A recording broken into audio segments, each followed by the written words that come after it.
Hi everyone, I'm just going to wait a little bit for everyone to start coming in. In about 2 minutes, we'll start the talk.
Okay, I think it looks like the numbers are starting to flatten. I think everyone is in, sort of, so I'm going to start just the introduction. So welcome everyone on behalf of the Book and Paper Group. My name is Arantxa and I am the Student Liaison Officer for the ICON Book and Paper Group. Today we'll be hearing from Nic Rayner, who will be presenting his talk Analyzing Environmental Condition Data using Microsoft Excel. Nic worked as an archives conservator at Archives Plus in Manchester and is now retired. So it's great that he's given this talk for us today. Some rules for our talk today. So I have to mention that we are recording the event and the video will be made available as soon as possible after the talk is over on the ICON website in the ICON Book and Paper Group subpage. Please, as always, be aware that we are using our own home internet, so be patient and bear with us if there are any technical problems along the way. You can use the Q&A function at the bottom of your screen as we go along. Don't be afraid to do it as Nic is talking. You don't always have to wait until the end. And we will try to answer all the questions at the end. If we're unable to answer all the questions, you're welcome to email Nic, or if any questions come up later, you're very welcome to email him. And also keep the conversation going on Twitter and other social media using the hashtag #ConservationTogetherAtHome. We'd love to hear what you think, and we've really been enjoying the photos on Instagram of people taking part in the webinars. Those are great. Also, for this talk, I have enabled people to use the chat function. We did it the other day as well, and we had some great conversations going on. So if you want to use it, please feel free to do so. And that's all I have to say. So without further ado, Nic, you can take it away. Good, thank you. Hello everyone. It feels quite odd doing this, not talking to people I can't see, but there you go. So starting off, one of the things you need to consider is the format of the data that you're going to be working with. Obviously you might have text files or tiny tags data or other proprietary formats, and the last one can be a bit tricky to actually get the data out of.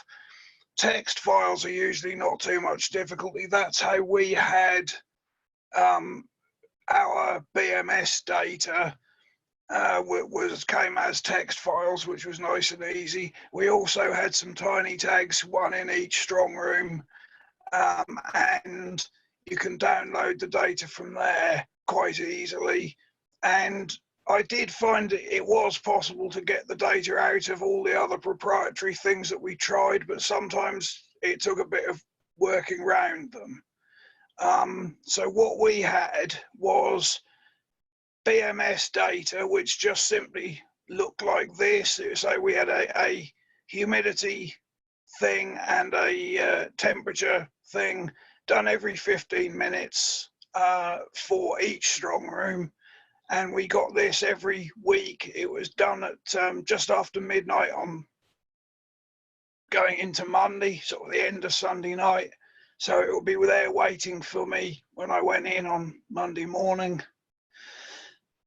The tiny tags, which I guess a lot of people will have used, normally you see the data like the graph on the left, and you can go and look at it as a table of readings. You can also export it to Excel, and it will depend which version of the software you're using, because they, for some odd reason, I don't know why, they changed the side. So initially column 1, as you can see in the table on the left, as you can see there, was temperature, and then the column 2 was humidity.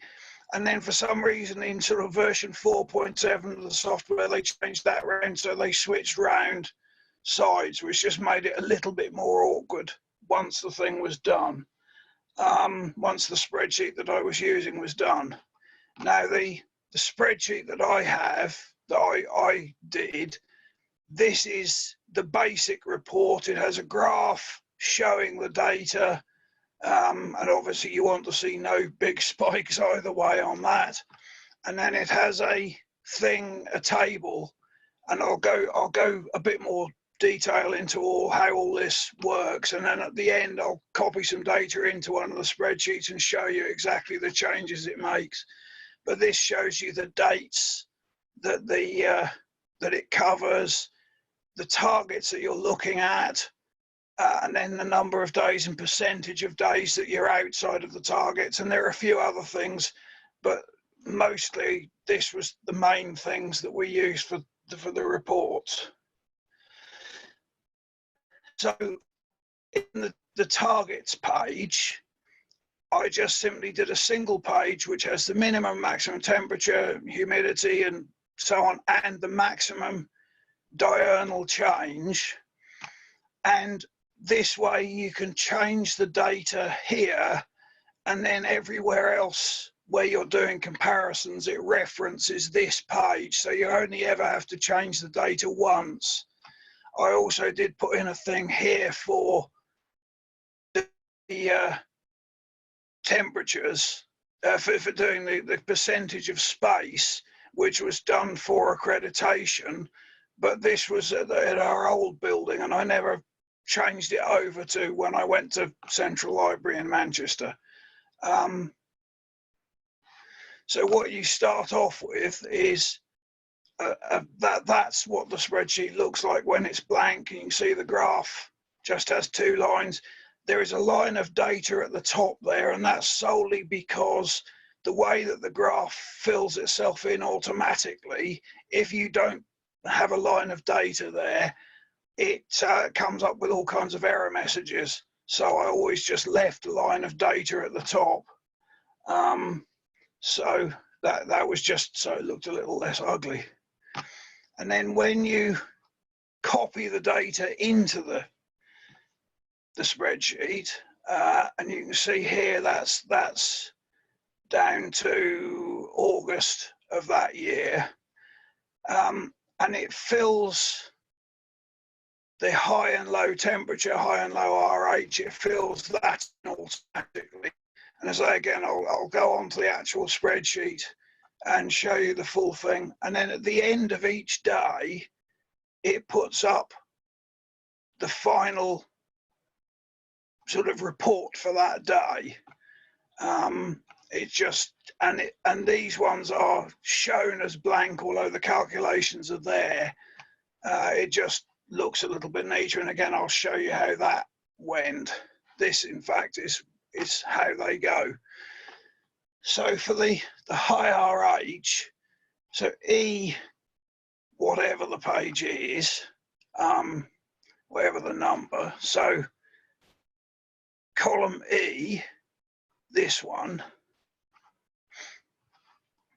checks if there's a number in the first column, and the numbering in the first column is either a sequential number from the tiny tags or wherever, or it automatically generates. And it checks if that's empty, then it displays an empty field at the end. Again, these sort of nested if things can be a little bit strange. And if there's data in that, if there's a number in that first thing, it then takes the date of in the second number, in the second column, and it checks that column if it's the same as the previous date. If it is, then it checks whether the number is higher than it was for today, for this reading, than it was in the previous reading. And if it is, then it copies this reading, otherwise it copies the previous reading. So that's checking the high RH. So if you had 47 before and this one is 48, so it will check that. And if it's a higher one, it copies that. If the previous one was higher, it copies that. And then that if the trunk bit, so that if it's a different day, it will then copy the data into it, because obviously you're starting a new day, so it's going to be, that's going to be a new high. And it's basically the same all the way down. They just work the other way. So you've got low ones, and the only real difference is you've just got low, and then you've got C and G rather than D and F, and various, and there's similar things like that. So this is determining if it's the last reading for the day. That's where I was saying it shows. So if that's the last reading for the day, it then shows all these across. So this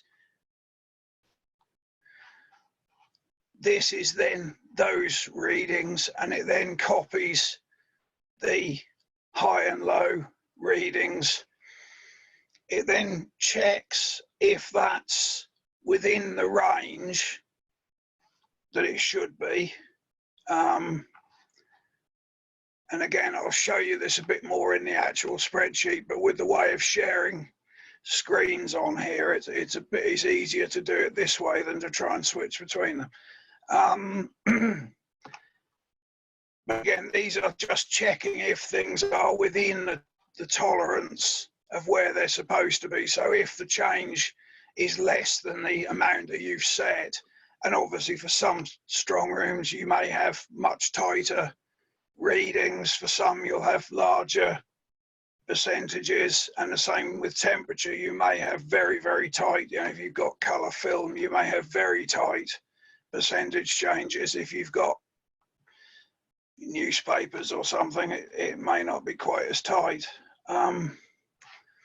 And then in the analysis, it then counts the number of days, and it counts the number of days outside the range, divides the two together to give you the percentage, shows you the average RH in that recorded data, the minimum and maximum, and RH and temperature both. And as I say, it's got an auto-updating graph, so you don't have to keep messing about changing the data range. It just reads. So to do that, you have to create a named range, and then select the data to show that range.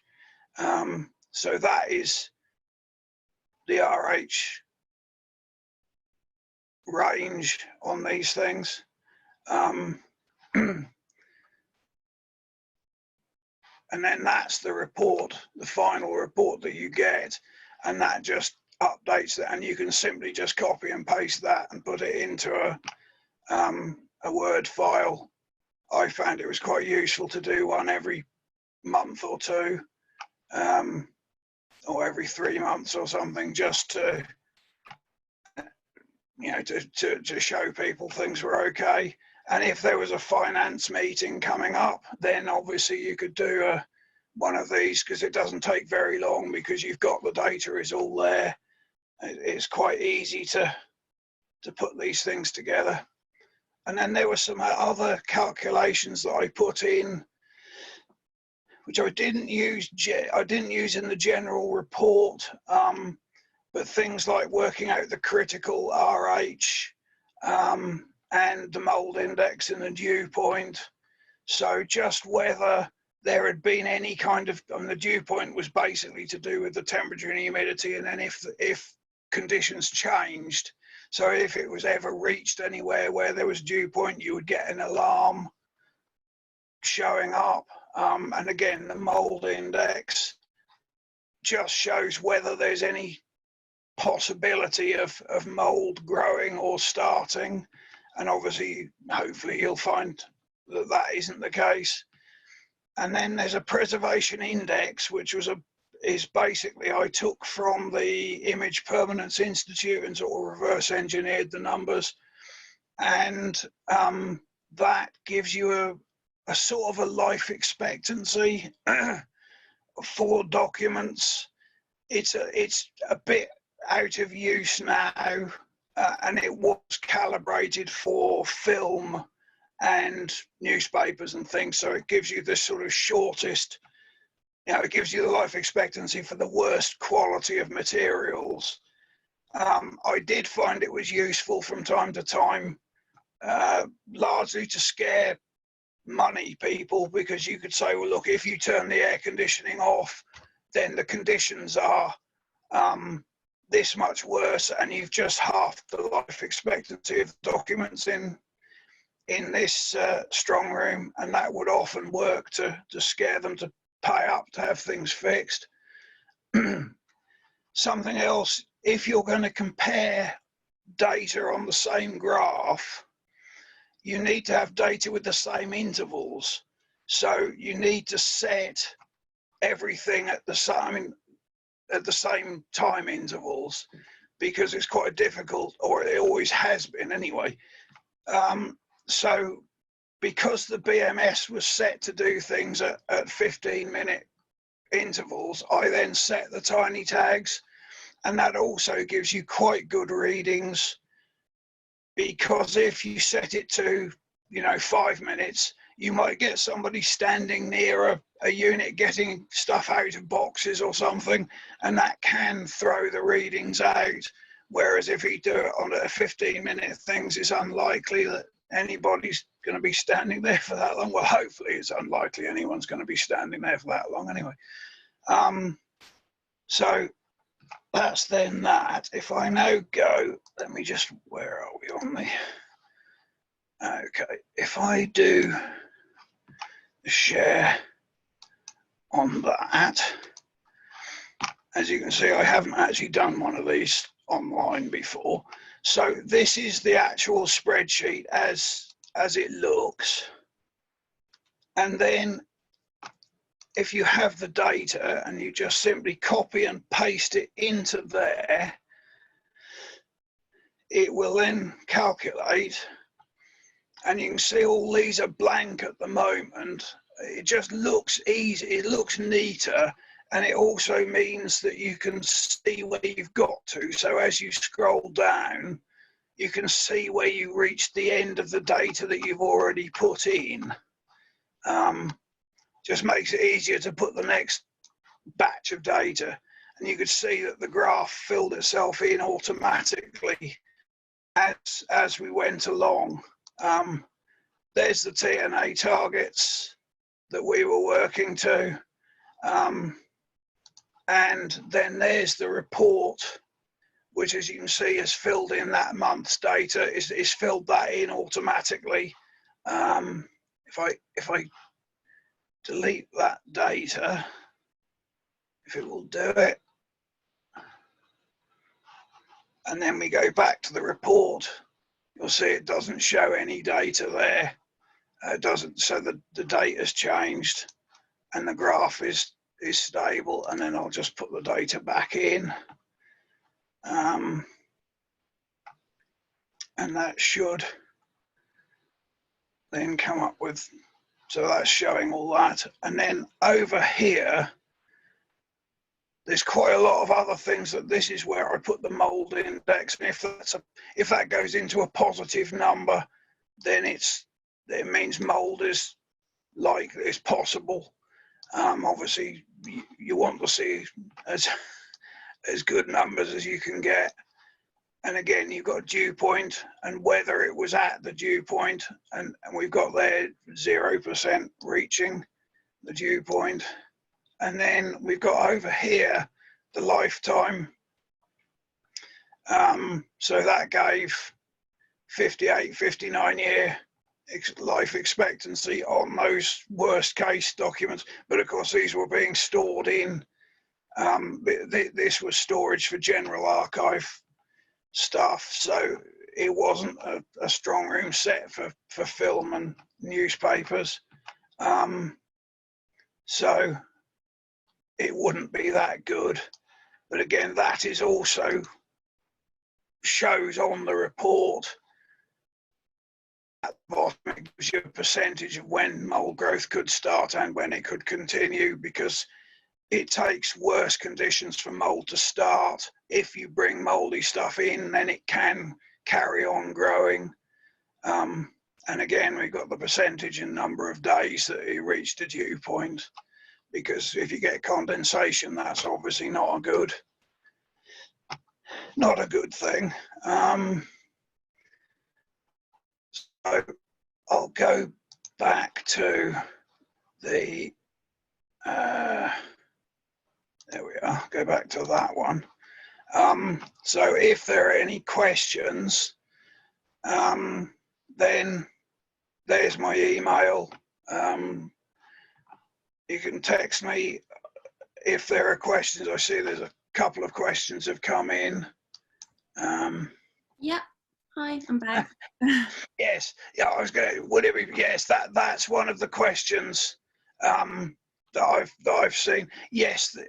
So yes, anybody that wants a copy of the spreadsheet, I can send you that with some instructions on how to do it, because that's something always I've been asked.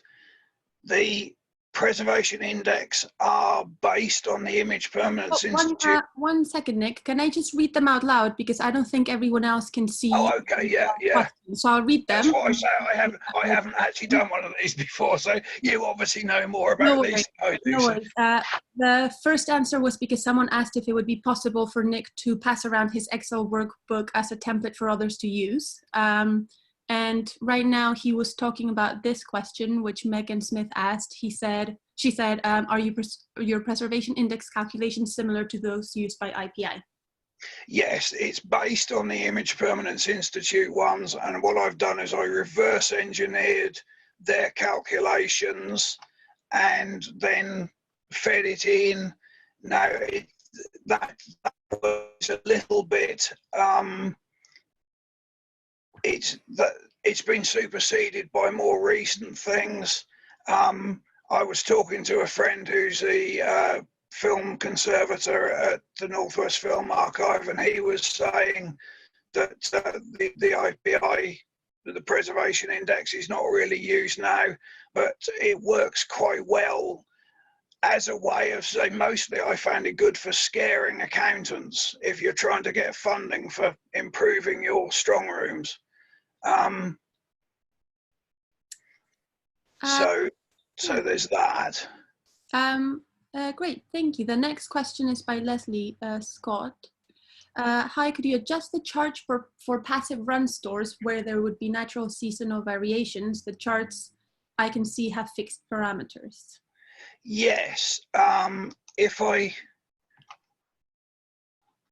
basically what I've got is on the first sheet. In fact, if I can go back and share that spreadsheet again, on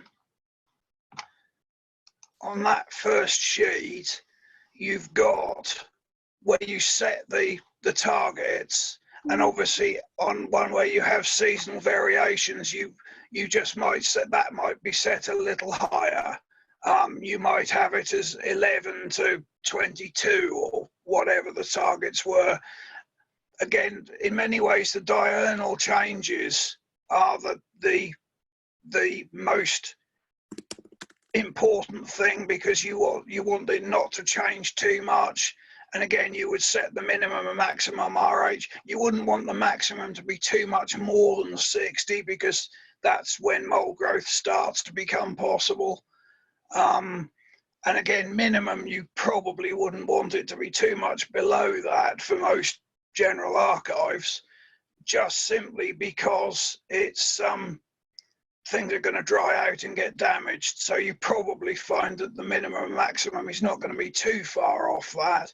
But the diurnal, you don't really want that to change too much. But mostly if you've got a fairly reasonable size room full of paper and archive material, that works as quite a good both heat and moisture sink. So you'll find that it doesn't actually change very quickly. I mean, if you've got a room where things change very quickly, then you've probably got other problems. You know, if you find the RH changes very quickly, you may find you've got, and it can be something as simple as a broken window, you know, or a window has been left open. It's all those sorts of things. But yes, it can be.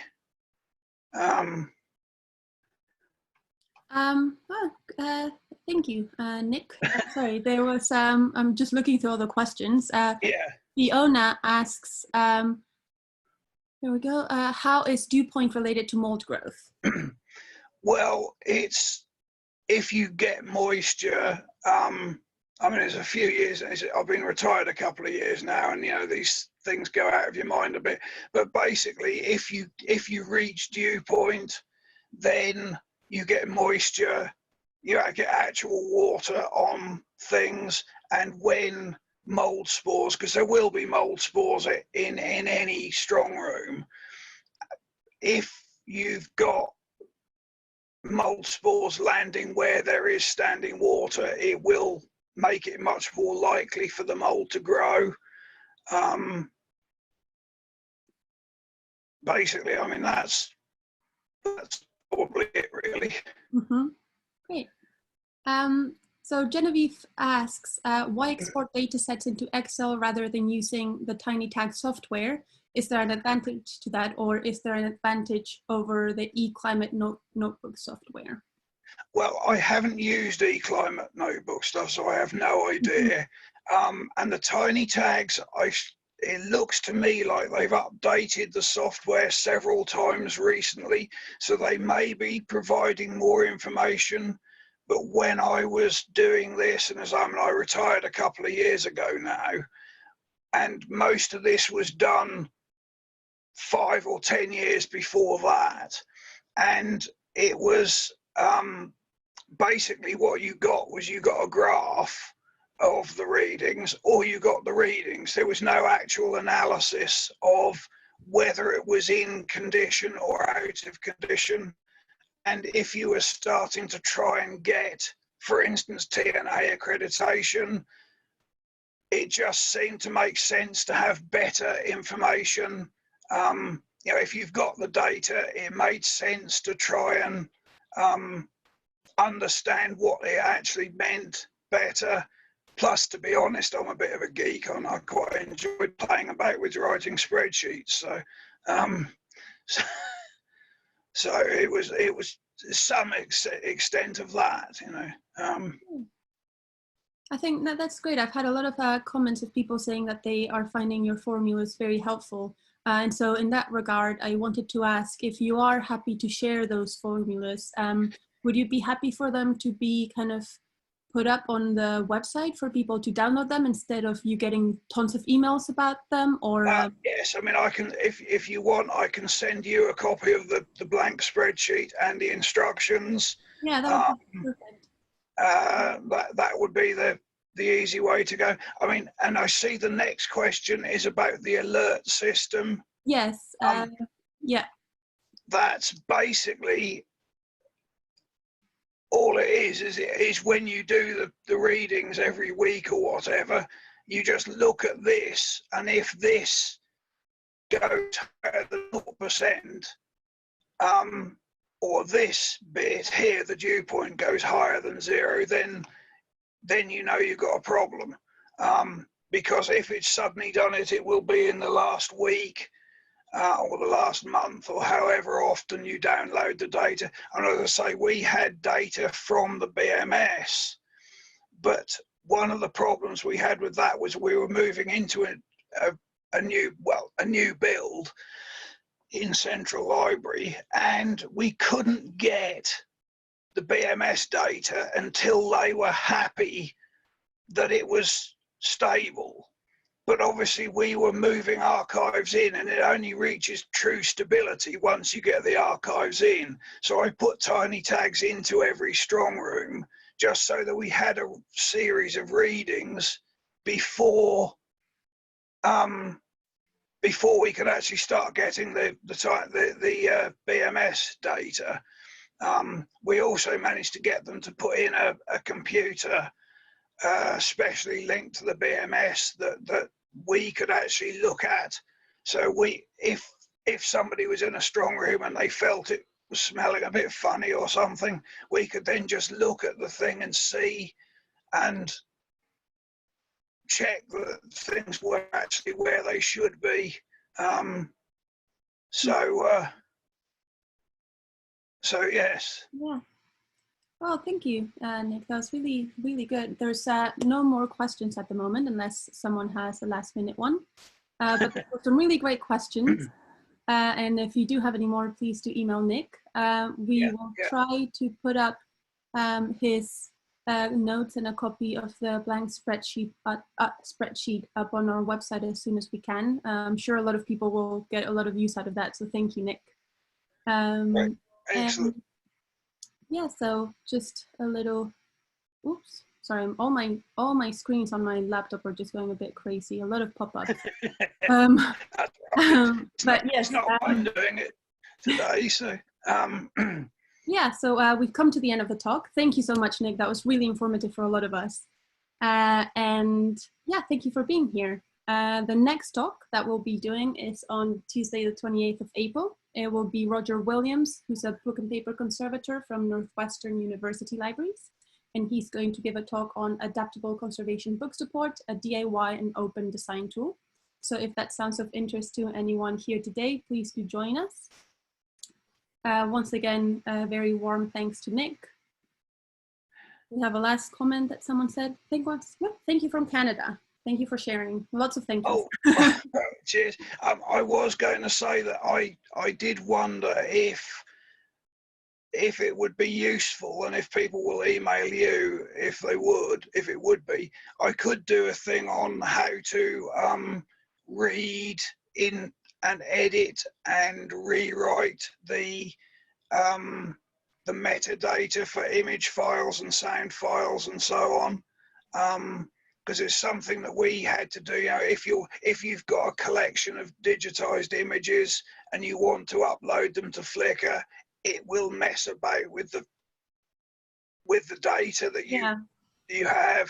And we did work out how to get around that. So if that's something that there are enough people would be interested, and if there's one or two, you know, you could get in touch with me directly, and I could go through stuff with you. Someone is saying that would be very useful on the chat. So yes, that would be something that we could do for sure. Yeah. Right. Yeah. Okay. That's cool. I'll have to. About that. Yeah.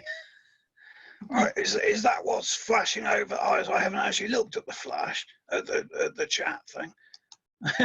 Yeah. Yeah. So that's it. I saw it flashing out of the corner of my eye. I didn't actually look at it. So, yeah, it's always a little pop-up comes up on the Q&A in the chat. Yeah. Yes. Yeah. I could see it flashing out of the corner of my eye, but I hadn't actually seen what was happening. Yes, we had a collection of images that were, at the time there were about 20,000 of them, that had been digitized with the image number as the file name, and then a description.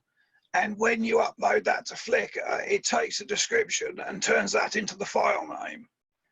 So you've then got, from an archival point of view, it's completely useless for somebody who wants to actually look at it online and see if they can then order a copy of the image or see what image it is. So we had to work out a way of editing the data and reading it in and editing it and then rewriting it back to the images in a format that once Flickr had finished messing about with it, it was actually what it should be. Mm-hmm. So yeah. Yeah, something interesting. Yeah. It was quite fun playing about with it, yeah. Yeah. Yeah, we can follow up with that for sure. Yeah, well, I say if there's one or two people who are interested in that, then obviously I can go through that with them. But if there's other people, and again, if people have questions, because some of the formulae are a bit eccentric in this temperature spreadsheet. So any questions, just get in touch, and I'll try and answer them. So great, thank you. All right. Great. So I think we've come to an end with that. So thank you everybody for coming. Thank you once again, Nic, for such useful information. And we'll see you again next Tuesday. Bye-bye. I will end this. Bye everyone. Thank you for coming. Thank you. Bye-bye. Bye.